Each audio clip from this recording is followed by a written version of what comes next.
ಮಾನ್ಯ ಅಧ್ಯಕ್ಷರೇ, ಸಚಿವರು ಉತ್ತರವನ್ನು ಕೊಟ್ಟಿದ್ದಾರೆ.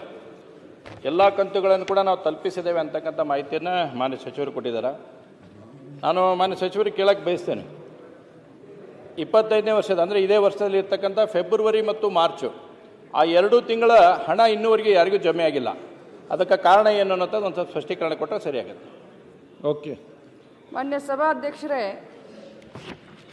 ಗೃಹಲಕ್ಷ್ಮಿ ಯೋಜನೆ ಇದು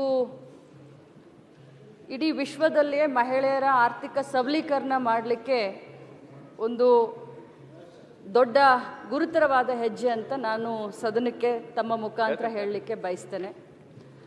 ಮತ್ತು ಈ ನಮ್ಮ ರಾಜ್ಯದ ಗೃಹಲಕ್ಷ್ಮಿ ಯೋಜನೆಯನ್ನು ಬೇರೆ ರಾಜ್ಯಗಳಲ್ಲಿ ಕರ್ನಾಟಕ ಮಾಡೆಲ್ ಆಗಿ ತೆಗೆದುಕೊಂಡು ಎಲ್ಲರೂ ಮಾಡ್ತಾ ಇರೋದನ್ನು ಸದನ ಗಮನಕ್ಕೂ ತರಬಯಸ್ತೀನಿ. ಅದು ಎಲ್ಲರಿಗೂ ಗೊತ್ತಿರುವಂಥ ವಿಚಾರ.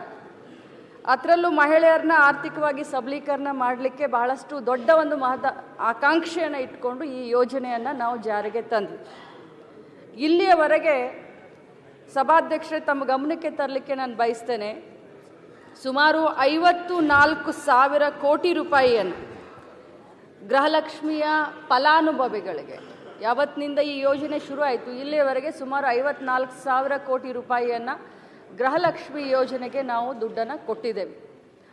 ಇಲ್ಲಿಯವರೆಗೆ 23 ಕಂತನ್ನು ನಾನು ಮಾನ್ಯ ಸದಸ್ಯರಿಗೆ ತಮ್ಮ ಮುಖಾಂತರ ಹೇಳಲಿಕ್ಕೆ ಬಯಸ್ತೇನೆ. 23 ಕಂತನ್ನು 1,24,00,000 ಮಹಿಳೆಯರಿಗೆ, ಮನೆಯ ಯಜಮಾನಿಗಳಿಗೆ, ಅಂದರೆ ಒಬ್ಬೊಬ್ಬರಿಗೆ 46,000 ರೂಪಾಯಿಗಳು, ಇಂಡಿವಿಜುವಲ್ ಒಬ್ಬೊಬ್ಬರಿಗೆ ಫಲಾನುಭವಿಗಳಿಗೆ 46,000 ರೂಪಾಯಿಗಳನ್ನು ಇಲ್ಲಿಯವರೆಗೆ ಮುಟ್ಟಿಸುವಂಥ ಕೆಲಸವನ್ನು ಮಾಡಿದೆವು.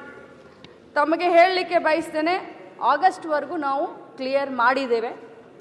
ತಮ್ಮ ಗಮನಕ್ಕೂ ತರಲಿಕ್ಕೆ ಬಯಸ್ತೇನೆ, ಇದರಲ್ಲಿ ತಾವು ಕೇಳಿದಿರ ಪ್ರಶ್ನೆಯಲ್ಲಿ ತಾವು ಮಾಹಿತಿಗೆ ಕೇಳಿದಾಗ ಏನಾದರೂ ತಾಂತ್ರಿಕ ದೋಷ ಇತ್ತು ಅಂತ. ಹೌದು, ಒಂದು 3 ತಿಂಗಳು ನಮಗೆ ಸ್ವಲ್ಪ ಕನ್ಫ್ಯೂಷನ್ ಆಯಿತು. ಯಾಕಂದರೆ ನೇರವಾಗಿ ನಮ್ಮ ಇಲಾಖೆಯಿಂದ ನೇರವಾಗಿ ಫಲಾನುಭವಿಗಳಿಗೆ ನಾವು ಮುಂಚೆ ಯೋಜನೆ ಹಣವನ್ನು ಡೈರೆಕ್ಟಾಗಿ ಅವ್ರ ಅಕೌಂಟ್ಗೆ ಕಳಿಸ್ತಾ ಇದ್ವಿ. ಅದಾದ ನಂತರ ನಾವು ತಾಲೂಕ್ ಪಂಚಾಯಿತಿ ಮುಖಾಂತರ ಕೊಡೋದ್ರಿಂದ ಒಂದು 2-3 ತಿಂಗಳು ಡಿಲೇ ಆಯಿತು. ಬಟ್ ನಮ್ಮ ಉದ್ದೇಶ ಮಾನ್ಯ ಸಭಾಧ್ಯಕ್ಷರೇ, ಏನು ಮಹಿಳೆಯನ್ನು ಆರ್ಥಿಕವಾಗಿ ಸಬಲೀಕರಣ ಮಾಡಬೇಕಂತ ಇದ್ವಿ, ಆ ಉದ್ದೇಶದಿಂದ ಹಿಂಸರಿಯುವಂಥ ಪ್ರಶ್ನೆನೇ ಇಲ್ಲ. ಇದರಲ್ಲಿ ಯಾವುದೇ ರೀತಿಯಾದಂಥ ಗೊಂದಲಗಳಿಲ್ಲ. ಭಾಳ ಸ್ಪಷ್ಟತೆಯಿಂದ, ಭಾಳಷ್ಟು ಬದ್ಧತೆಯಿಂದ ನಾವು ಈ ಯೋಜನೆಯನ್ನು ಜಾರಿಗೆ ತಂದಿದ್ದೇವೆ. ಅದೇ ಪ್ರಕಾರ ಮುಂದೆ ಕೂಡ ನಾವು ನಡ್ಕೊಂಡು ಹೋಗ್ತೀವಿ. ಇದರಲ್ಲಿ ನಾವು ಯಾವುದೇ ರಾಜಕಾರಣ ಮಾಡ್ತಲ್ಲ, ಯಾವುದೇ ಸ್ವಾರ್ಥ ಇಲ್ಲ. ಭಾಳಷ್ಟು ನೀಟಾಗಿ, ಕರೆಕ್ಟಾಗಿ, ಯಾವುದೇ 1 ರೂಪಾಯಿ ಹೆಚ್ಚು ಕಡಿಮೆ ಈಚೆ ಆಚೆ ಆಗದೆ, ಯಾವುದೇ ಮಧ್ಯವರ್ತಿಗಳ ಹಾವಳಿ ಇಲ್ಲದೆ ಡೈರೆಕ್ಟಾಗಿ ಮನೆಯ ಯಜಮಾನಿಗೆ ದುಡ್ಡನ್ನು ತಲುಪಿಸುವಂಥ ಕೆಲಸ ಮಾಡ್ತಾ ಇದ್ದೀವಿ. ಓಕೆ. ಮಾನ್ಯ ಅಧ್ಯಕ್ಷರೇ, ಹೇಳಿದ್ರು 1 ಮಿನಿಟ್ ಅಲ್ಲ ಹೇಳಿ, ನಾ ಕೇಳಿದ್ದು ಹೇಳಿಬಿಟ್ಟು ಎಲ್ಲ ಹೇಳಿದರು ಅವರು. ನಾನು ಕೇಳಿದ್ದು ಫೆಬ್ರವರಿ ಮತ್ತು ಮಾರ್ಚು 2025 ದುಡ್ಡು ಇನ್ನೂವರೆಗೆ ಬಂದಿಲ್ಲ ಅಂತೇಳಿ. ಅದನ್ನ ಬಿಟ್ಟು ವಿಶ್ವದ ಹಿಡಿದು ಎಲ್ಲ ಹೇಳಿದರು. ಅದ್ರ ಬಗ್ಗೆ ಫೆಬ್ರವರಿ ಮತ್ತು ಮಾರ್ಚ್ ಹಣ ಯಾಕೆ ಬಂದಿಲ್ಲ, ಇನ್ನೂವರೆಗೆ ಯಾಕೆ ಬಿಡುಗಡೆ ಆಗಿಲ್ಲ, ಅದನ್ನು ಸ್ಪಷ್ಟೀಕರಣ ಕೊಡ್ರಿ. ಮಾನ್ಯ ಸಭಾಧ್ಯಕ್ಷರೇ, ನಾನು ಈಗಲೇ ಸದಸ್ಯರ ಗಮನಕ್ಕೂ ತೆಗೆದುಕೊಂಡು ಬಂದಿದ್ದೀನಿ. ಇಲ್ಲಿಯವರೆಗೆ 23 ಕಂತನ್ನು ಕ್ಲಿಯರ್ ಮಾಡಿದ್ದೀವಿ. ಆಗಸ್ಟ್ವರೆಗೂ ಕೂಡ ನಾವು ಹಣವನ್ನು ಹಾಕಿದ್ದೀವಿ ಅಂತ ನಾನು ಕ್ಲಿಯರ್ ಮಾಡಿದ್ದೀನಿ. ಅವ್ರ ಲಾಸ್ಟ್ ಇಯರ್ದು ಮಾರ್ಚ್ ಮತ್ತು ಏಪ್ರಿಲ್ದು, ಮಾರ್ಚ್ ಮತ್ತು ಫೆಬ್ರವರಿ ಅಲ್ಲಲ್ಲ ಮೇಡಮ್ ಅವರು, ಫೆಬ್ರವರಿ ಮತ್ತು ಮಾರ್ಚ್ 2025 2 ತಿಂಗಳ ಹಣವನ್ನು ನೀವು ಇನ್ನೂ ಹಾಕಿಲ್ಲ. ಆಫೀಸರ್ ಇದ್ರೆ ದಯವಿಟ್ಟು ಕೇಳ್ರಿ. ಇನ್ಫಾರ್ಮೇಶನ್ ಸರಿ ಕೊಟ್ಟಾರ ಗೊತ್ತಿಲ್ಲ, ಅವ್ರಿಗೆ ಒಂದ್ಸಲ ಎನ್ಕ್ವೈರಿ ಮಾಡಿ. ಆಗಸ್ಟ್ವರೆಗೂ ಕ್ಲಿಯರ್ ಮಾಡಿದ್ದೀವಿ. ನೀವು ಫೆಬ್ರವರಿ ಮಾರ್ಚ್ ಅಂತ ಹೇಳ್ತಾ ಇದ್ದೀರಾ ಮಾನ್ಯ ಸದಸ್ಯರೇ. ನಾನು ಹೇಳೋದನ್ನು ಸ್ವಲ್ಪ ಅರ್ಥ ಮಾಡ್ಕೊಳ್ಳಿ. ಆಗಸ್ಟ್ವರೆಗೂ ಕ್ಲಿಯರ್ ಮಾಡಿದ್ದೀನಿ, ಫೆಬ್ರವರಿ ಮಾರ್ಚ್ ಹಿಡ್ಕೊಂಡು ಅಂತ ತಮ್ಮ ಗಮನಕ್ಕೆ ಹೇಳಲಿಕ್ಕೆ ಬಯಸ್ತೇನೆ. ಹಾಗಾದ್ರೆ 1 ಮಿನಿಟ್ ನೀವು ಹೌಸ್ನಲ್ಲಿ ಉತ್ತರ ಕೊಡ್ತಾ ಇದ್ರಿ, ಫೆಬ್ರವರಿ ಮಾರ್ಚ್ ಹಾಕಿಲ್ಲ ಅಂತಂದ್ರೆ ಏನಂತ ಅದೊಂದ್ಸಲ ಹೇಳ್ಬಿಡ್ರಿ. ನೀವು ಹೇಳಾಕತ್ರಿ 23 ತಿಂಗಳದ್ದು ಕೊಟ್ಟೇನಿ ಅಂತ, 23 ಕಂತು ಕೊಟ್ಟೇನೆ ಅಂತ ಹೇಳತ್ರಿ. ಆಸ್ ಪರ್ ಮೈ ರೆಕಾರ್ಡ್ಸ್ ನಿಮ್ಗೆ ಸರ್ಕಾರ ಅಧಿಕಾರಿಗಳಿಗೆ ಕೊಟ್ಟಿದ್ರ ಪ್ರಕಾರ ಫೆಬ್ರವರಿ ಮಾರ್ಚ್ ಇನ್ನೂವರೆಗೆ ದುಡ್ಡು ಹಾಕಿಲ್ಲ. ಬಟ್ ನೀವು ಇವಾಗ ಹೇಳ್ತಾ ಇದ್ರೆ ನಾವು ಹಾಕೇವಿ ಅಂತೇಳಿ 23 ಕಂತು ಅಂತೇಳಿ. ಇನ್ನೂ ನೀವು ಆಗಸ್ಟ್, ಸೆಪ್ಟೆಂಬರ್, ಅಕ್ಟೋಬರ್, ನವಂಬರ್ ಮಟನು 3 ತಿಂಗಳದ್ದು ಬ್ಯಾಲೆನ್ಸ್ ಐತಿ. ಅದು 3 ತಿಂಗಳು ಯಾಕೆ ಬ್ಯಾಲೆನ್ಸ್ ಇಟ್ಟಿರಿ ಅನ್ನೋದು ತದೇಳ್ರಿ. ನೀವು ಹೇಳಿದ್ರೆ ಗೃಹಲಕ್ಷ್ಮಿ ಬಹಳ ಒಳ್ಳೇದೈತಿ, ಅದ್ರ ಬಗ್ಗೆ ಒಪಿನಿಯನ್ ಇಲ್ಲ. ಸರ್ 1 ಸೆಕೆಂಡ್ ಸರ್, ಕೊಡ್ತಾರೆ ಅವರು. ಅಲ್ಲ 1 ಸೆಕೆಂಡ್ ಸರ್, ನಾನು ಕೇಳಾಕತ್ತೀನಿ, ಅದ ಕೇಳತ್ತೀನಿ. ಅದೇ ನೀವು ಯಾವ್ದು ಗಮನಿಸಿಲ್ದ ಅದ್ರ ಬಗ್ಗೆ ಕೇಳಿ ಹೇಳಿ ಮೇಡಮ್. ಅದನ್ನ ಫೆಬ್ರವರಿ ಮಾರ್ಚ್ ಯಾಕೆ ಹಾಕಿಲ್ಲ ದುಡ್ಡು ಹೇಳಿ. ನೋಡಿ, ನಾನು ಮಾನ್ಯ ಸದಸ್ಯರ ಗಮನಕ್ಕೆ ತೆಗೆದುಕೊಂಡು ಬರಲಿಕ್ಕೆ ಬಯಸ್ತೇನೆ ಅಧ್ಯಕ್ಷರೇ. ನಾವು ಪ್ರತಿ ತಿಂಗಳು ಕೂಡ ಯಾರಿಗೂ ತೊಂದರೆ ಆಗಬಾರ್ದು ಅಂತ ಫೈನಾನ್ಸ್ ಡಿಪಾರ್ಟ್ಮೆಂಟ್ಗೆ ಫೈಲನ್ನು ಕಳಿಸಿರ್ತೀವಿ. ಭಾಳಷ್ಟು ಶ್ರದ್ಧೆಯಿಂದ ಈ ಡಿಪಾರ್ಟ್ಮೆಂಟ್ನ ಜವಾಬ್ದಾರಿ ತೆಗೆದುಕೊಂಡಾಗಿನಿಂದ ಇಲ್ಲಿಯವರೆಗೆ ಯಾವುದೇ ಒಂದು ಗುರುತರವಾದಂಥ ಆಪಾದನೆ ಇಲ್ಲದಂತೆ ಬಹಳಷ್ಟು ಚೆನ್ನಾಗಿ ನಿಭಾಯಿಸ್ಕೊಂಡು ಇಲ್ಲಿಯವರೆಗೆ ಬಂದಿದ್ದೀನಿ. ಫೈನಾನ್ಸ್ ಡಿಪಾರ್ಟ್ಮೆಂಟ್ ಯಾವಾಗ ಕ್ಲಿಯರ್ ಮಾಡುತ್ತೋ ಆವಾಗ ದುಡ್ಡನ್ನು ನಾವು ಒಂದು ಗಂಟೆ ಒಂದು ಗಳಿಗೆಯನ್ನು ನಾವು ವೇಸ್ಟ್ ಮಾಡದೆ ನಾವು ದುಡ್ಡನ್ನು ಹಾಕ್ತೀವಿ. ಇಷ್ಟು ನಾನು ಸದಸ್ಯರಿಗೆ ಹೇಳಲಿಕ್ಕೆ ಬಯಸ್ತೇನೆ.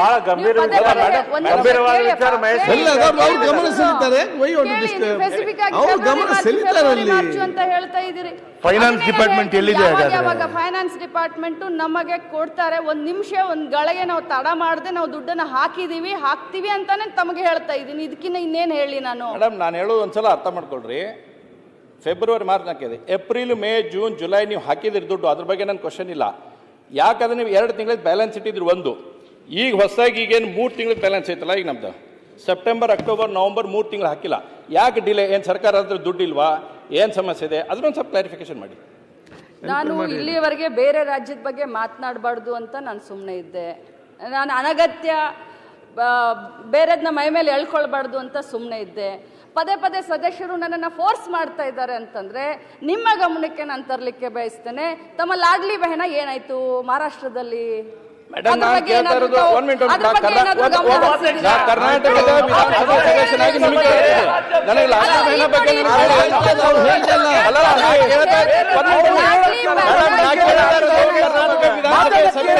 ನಿಮಗೆ ಕೇಳ್ತೀನಿ. ಮಹಾರಾಷ್ಟ್ರದ ವಿಧಾನಸಭೆ ಕೇಳ್ತಿಲ್ಲ, ನೀವು ಉತ್ತರ ಕೊಡಬೇಕಾಗಿದ್ದು ನೀವು. ಕರ್ನಾಟಕ ವಿಧಾನಸಭೆ ಶಾಸಕನಾಗಿ ನಿಮಗೆ ಕೇಳ್ತೀನಿ. Lordly ಬೆಹನ comparison ಮಾಡ್ಬೇಡ್ರಿ. ಲಾಡ್ಲಿ ಬೆಹನ ಏನಾಯ್ತು ಮಹಾರಾಷ್ಟ್ರದಲ್ಲಿ? ಕರ್ನಾಟಕ ನಾನು ಕೇಳಾಕತ್ತಿದ್ದು ಅನೌನ್ಸ್ ಮಾಡಿದ್ರಿ, ನೋಡಿ ಎಲೆಕ್ಷನ್ ಗೆದ್ರಿ. ನಾನು ಪೂರ್ವ ಹೇಳ್ಬೇಡ್ರಿ ಆನ್ಸರ್ ನೋಡಿ. ನಾನು ನಿಮಗೆ ಸ್ಪಷ್ಟವಾಗಿ ಅಲ್ಲಲ್ಲ 4 ತಿಂಗಳ ಹಣವನ್ನ ಸರ್ ಇಲೆಕ್ಷನ್ ಬರುತ್ತೆ ಅಂತ ಹೇಳಿ ಅಧ್ಯಕ್ಷರೇ 4 ತಿಂಗಳ ಹಣವನ್ನ ಮುಂಗಡವಾಗಿ ಪಾವತಿ ಮಾಡಿದ್ರಿ ಇವರು ಮಹಾರಾಷ್ಟ್ರದಲ್ಲಿ. ಇವ್ರದೇ ಸರ್ಕಾರ ಇದೆ. ಈಗ ಎಲ್ಲಿಗೆ ಬಂದಿದೆ? ಎಷ್ಟು ಕುಂಠಿತ ನಡೀತಾ ಇದೆ? ಎಷ್ಟು ಹಣ ಅದ್ರ ಬಗ್ಗೆ ಇದೆಯಾ? ಅದ್ರ ಬಗ್ಗೆ ಏನಾದ್ರು ಇವ್ರ ಹತ್ರ ಮಾಹಿತಿ ಇದೆಯಾ? ನಾವು ಮೇಡಮ್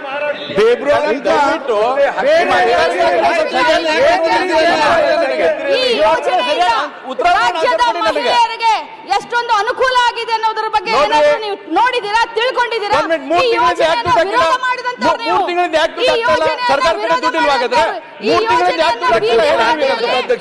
ಈ ಯೋಜನೆ ಹೇಳದಂತವ್ರು ಇವರು. ಇವರಿಗೆ ಬಹಳಷ್ಟು ಒಮ್ಮೆ ನಮ್ಮಲ್ಲಿ ಕಾಳಜಿ ಬಂದ್ಬಿಡ್ತಾ, ಮಹಿಳೆಯರ ಮೇಲೆ ಈ ಯೋಜನೆ ಮೇಲೆ ಪ್ರೀತಿ ಬಂದ್ಬಿಡ್ತಾ. ಇವತ್ತು ಈ ಯೋಜನೆ ನಾನ್ ಕೇಳ್ತಾ ಇರೋದು ಮೇಡಮ್, ನಿಮ್ಗೆ ನೀವೇನ್ ಮಾತು ಕೊಟ್ಟಿರಿ ಅದನ್ನ ನಡೆಸ್ಕೊಡಿ ಅಂತ ಕೇಳ್ತೇವೆ. ಅಡಿಷನಲ್ ಏನು ಕೇಳಕ್ಕಿಲ್ಲ ನಿಮ್ಗೆ. ಒಂದು ಬಹಳ ಸ್ಪಷ್ಟತೆ ಐತಿ. ನೀವು ಇದು 3 ತಿಂಗಳಾಯ್ತು, ಯಾಕೆ ದುಡ್ಡು ಹಾಕ್ತಾ ಇಲ್ಲ? ಏನ್ ಸಮಸ್ಯೆ? ಸರ್ಕಾರಕ್ಕೆ ಹಣಕಾಸಿನ ಕೊಟ್ಟೈತೆ, ಏನಾದ್ರೂ ತೊಂದರೆ ಐತಾ? ಅದನ್ನೆಲ್ಲ ಕ್ಲಾರಿಫಿಕೇಶನ್ ಮಾಡ್ರಿ. ಈಗ ಹಣಕಾಸಿನ ತೊಂದರೆ ಇದ್ರೆ ಏನಾದ್ರು ಸರ್ಕಾರ ದುಡ್ಡಿಲ್ಲ ಫೆಬ್ರವರಿ ಮಾರ್ಚ್ ಶಿವಶೆಟ್ಟಿ ಉಲ್ಲೇಖ ಮಾಡ್ಯಾರ ಅವರು. ಅಲ್ಲ ಮಂತ್ರಿಗಳು ಫೈನಾನ್ಸ್ ಡಿಪಾರ್ಟ್ಮೆಂಟ್ ಸಹಾಯ ಮಾಡ್ರಿ ಬೇರೆಯವರು. ಅವ್ರ ಮಂತ್ರಿಗಳು ಚರ್ಚೆ ಮಾಡ್ತೇವೆ. ಅವ್ರು ಹೇಳ್ತಾ ಇದ್ದಾರೆ ನನಗೆ ಫೈನಾನ್ಸ್ ಡಿಪಾರ್ಟ್ಮೆಂಟ್ ರೊಕ್ಕ ಕೊಡ್ತಾ ಇಲ್ಲ, ಫೈನಾನ್ಸ್ ಡಿಪಾರ್ಟ್ಮೆಂಟ್ ದುಡ್ಡಿಲ್ಲ, ಹಾಗಾಗಿ ಅಂತ ಅವ್ರ ಮಂತ್ರಿಗಳು ಹೇಳ್ತಾರೆ. ಪಾಪ ಸಹಾಯ ಮಾಡ್ರಿ. ಈಗ ಕನ್ಫ್ಯೂಷನ್ ಬೇಡ, ಸಹಾಯ ಮಾಡ್ರಿ. ಮಾನ್ಯ ಅಧ್ಯಕ್ಷ, ಚರ್ಚೆ ಬೇಡ. ಈಗ ಮಾನ್ಯ ಅಧ್ಯಕ್ಷ, ಇದರಲ್ಲಿ ರಾಜಕಾರಣ ಬೆರೆಸಬೇಡಿ. ಮಹೇಶ್ ತೆಂಗಿನಕಾಯಿ ಹೇಳಿದ್ದೇನು ಅಂತ ಕೇಳಿದ್ರೆ ನೀವು ಆನ್ಸರ್ ಮಾಡಿದ್ದೇನು ಮಾನ್ಯ ಸಚಿವರೇ? 2025 ಆಗಸ್ಟಿನ ತನಕ ನಾವು ಕೊಟ್ಟಿದೀವಿ ಅಂತ ನೀವು ಹೇಳಿದ್ರಿ. ಐ ಅಗ್ರಿ, ನೀವು ಸದನದಲ್ಲಿ ಒಪ್ಕೊಂಡಿದ್ದೀರಿ. ಅವ್ರು ಹೇಳ್ತಾ ಇರೋದು ಆಗಸ್ಟ್ ತನಕ ಕೊಟ್ಟಿದ್ದೀರಿ, ನೀವು ಹೇಳ್ತಾ ಇದ್ದೀರಿ ಫೆಬ್ರವರಿ ಮತ್ತು ಮಾರ್ಚ್ ತಿಂಗಳಲ್ಲಿ ನಿಮಗೆ ಬಂದಿಲ್ಲ ಅಂತ ಹೇಳ್ತಿದ್ದಾರೆ. ಆ 2 ತಿಂಗಳಲ್ಲಿ ಕ್ಲಾರಿಫೈ ಮಾಡಿ. ಮುಂದಿನ 3 ತಿಂಗಳಲ್ಲಿ ಆಗಿಲ್ಲ ಅನ್ನೋ ನಮಗೆ ಗೊತ್ತಿದೆ. ಆ 2 ತಿಂಗಳಲ್ಲಿ ಬಿಟ್ಟೋಗಿದ್ಯಾ ಅನ್ನೋದನ್ನ ಕ್ಲಾರಿಫೈ ಮಾಡಿ ಆಯ್ತು ಅಷ್ಟೇ. ನೀವು ಇನ್ನೇನೋ ಬೇರೆ ರಾಜ್ಯದ ಹೇಳಕ್ ಹೋದ್ರೆ ನಾವು ಆ ರಾಜ್ಯದ ಹೇಳಕ್ ಹೋದ್ರೆ ನಿಮ್ಗೆ ಸಮಸ್ಯೆ ಆಗುತ್ತೆ. ಅದನ್ನ ಹೇಳ್ಬೇಡಿ. ಮೊನ್ನೆ ಮಹಾರಾಷ್ಟ್ರಕ್ಕೆ ಹೋಗಿ ಬಂದಿದ್ದಾರೆ ಡಿ ಕೆ ಶಿವಕುಮಾರ್ ಅವರು, ಇನ್ನೂ ಬೆಳಕು ಚೆಲ್ಬೋದು ಅದ್ರ ಬಗ್ಗೆ. ಈಗ ನೀವು ಮಾರ್ಚ್ ಮತ್ತು ಏಪ್ರಿಲ್ ಮಾತ್ರ ಈ ಯೋಜನೆಯನ್ನ ಹಿಗ್ಗಾಮುಗ್ಗ ಬೀದಿಯಲ್ಲಿ ಹಾದಿಯಲ್ಲಿ ನೀವು ಈ ಯೋಜನೆ ಬಗ್ಗೆ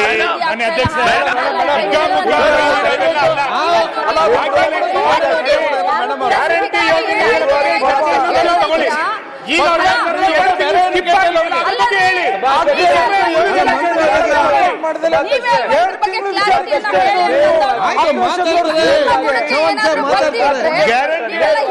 ಗ್ಯಾರಂಟಿ ಯೋಜನೆ ಅನುಷ್ಠಾನ ಮಾಡಿ ಯೋಜನೆ ಬಗ್ಗೆ ಯಾಕೆ ಟೀಕೆ ಮಾಡ್ತೀವಿ? ಈಗ ಒಂದೇ ಗ್ಯಾರಂಟಿಯನ್ನ ಸರಿಯಾಗಿ ಕೊಡ್ತಾ ಇಲ್ಲ, ಬೇರೆ ಬೇರೆ ಇವರು 2 ತಿಂಗಳು ವಿಚಾರಕ್ಕೆ ಇಷ್ಟೆಲ್ಲ ಅಬ್ಜೆಕ್ಷನ್ ಮಾಡ್ತಾರೆ ಅಂದ್ರೆ ಇವ್ರಿಗೆ ಕರುಣೆನೇ ಇಲ್ಲಲ್ಲ ಅಂತ ನಾನು ಬೇಜಾರಾಗುತ್ತೆ. ಮಹೇಶ್ ಹೆಂಗೆ ಈಗ 2 ತಿಂಗಳ ಚರ್ಚೆ ಇರುವಂತದ್ದು. ಅವ್ರು ಹೇಳ್ತಾರೆ ಆಗಸ್ಟ್ ತನಕ ಕೊಟ್ಟಿದ್ದಾರೆ, ಅದರ್ಥ ಮಾರ್ಚ್ ಮತ್ತು ಫೆಬ್ರವರಿ ಸೇರಿಸಿ ಕೊಟ್ಟಿದ್ದೇವೆ ಅಂತ ಅರ್ಥ. ನೀವು ಕೊಡ್ಲಿಲ್ಲ ಅಂತ ಹೇಳಿದ್ರೆ ಆ ದಾಖಲೆ ಹೋಗಿ ಅವ್ರ ಎನ್ಕ್ವೈರಿ ಮಾಡಿದ್ರೆ ಹೇಳ್ತಾರೆ. ಅಧ್ಯಕ್ಷ, ಈ ಸರ್ಕಾರಕ್ಕೆ ಲೆಕ್ಕಕ್ಕೆ ಪಿಟಿ ಮಾಡ್ತಿದ್ರ ಅಂತ ಕಾಣುತ್ತೆ ನನಗೆ. ಯಾಕಂದ್ರೆ ಮಾರ್ಚ್ ಮತ್ತೆ ಏಪ್ರಿಲ್ ಬಿಟ್ಟು ಮತ್ತೆ ಆಗಸ್ಟಿಗೆ ಹೋಗಿದೆ, ಹಾಗಾಗಿ ಲೆಕ್ಕಕ್ಕೆ ಪಿಟಿ ಮಾಡ್ತಿದ್ರ ಅಂತ ಇವರಿಗೆ. ಅಧ್ಯಕ್ಷರೇ, ಸಮೃದ್ಧಿ ಅಧ್ಯಕ್ಷರೇ 1 ಮಿನಿಟ್, ಲಾಸ್ಟ್ ಒಂದು ಕ್ವಶನ್ ಇದೆ. ಒಂದು ಅವ್ರು ಇನ್ನೂ ಕೊಡ್ಲಿಲ್ಲ ಫೆಬ್ರವರಿ ಮಾರ್ಚ್. ನೀವು 1 ಮಿನಿಟ್ ಸರ್, ನೀವು ಹೇಳಕತ್ತಿದ್ದು ನಾನು ಡಾಕ್ಯುಮೆಂಟ್ಸ್ ಕೊಡ್ತೇನೆ ಅವ್ರಿಗೆ. ಫೆಬ್ರವರಿ ಮಾರ್ಚ್ ಕೊಟ್ಟಿಲ್ಲ ಅಂತ ನಾನು ಡಾಕ್ಯುಮೆಂಟ್ ಕೊಡ್ತೇನೆ, ಆಯ್ತಾ? ಅದ್ರ ಕ್ಲಿಯರಿಟಿ ಅವ್ರು ಹೇಳ್ತಾರೆ. ತಡಿ ಬರೋಣ, ಅವ್ರು ಹೇಳಿದ ಮೇಲೆ ನಾನು ಕ್ಲಾರಿಫಿಕೇಶನ್ ಮಾಡಲಿ. ಎರಡನೇದ್ದು, ಈಗೇನು ನಮ್ಗೆ ಸೆಪ್ಟೆಂಬರ್, ಅಕ್ಟೋಬರ್, ನವಂಬರ್ಗೆ ಇನ್ನೂ ಕೊಟ್ಟಿಲ್ಲ. ನನಗೂ ಭಾಳ ಖುಷಿ ಐತಿ, ನೀವು ಒಳ್ಳೆ ಕೆಲಸ ಮಾಡತ್ತೀರಿ, ಮಾಡ್ರಿ. ಆದರೆ ಕೊಟ್ಟ ಮಾತನ್ನ ಸರಿಯಾಗಿ ನಡೆಸ್ಕೊರಿ ಅಂತೇಳಿ. ತಿಂಗಳ ನಿಮಗೆ 2,000 ರೂಪಾಯಿ 1ನೇ ತಾರೀಕಿಗೆ 2ನೇ ತಾರೀಕಿಗೆ ಬರುತ್ತೆ ಅಂತ ಹೇಳಿದ್ರಲ್ಲ. ಸೆಪ್ಟೆಂಬರ್, ಅಕ್ಟೋಬರ್ 3 ತಿಂಗಳು ಬಂದಿಲ್ಲ. ಈಗ ಯಾವ ಚುನಾವಣೆನೂ ಬರಂಗಿಲ್ಲ ಸದ್ಯಕ್ಕೆ, ಅಲ್ಲಿ ಮಟ್ಟ ಇಟ್ಕೊಂಡು ಹಾಕಾಕ. ಹಾಗಾಗಿ ಅದನ್ನ ಯಾವ ಟೈಮ್ ಬಾಂಡ್ ಲಿಮಿಟ್ನಾಗ ದುಡ್ಡು ಹಾಕ್ತೀರಿ ಅದನ್ನ ಕ್ಲಾರಿಫಿಕೇಶನ್. ಈಗ ಅವ್ರದ್ದು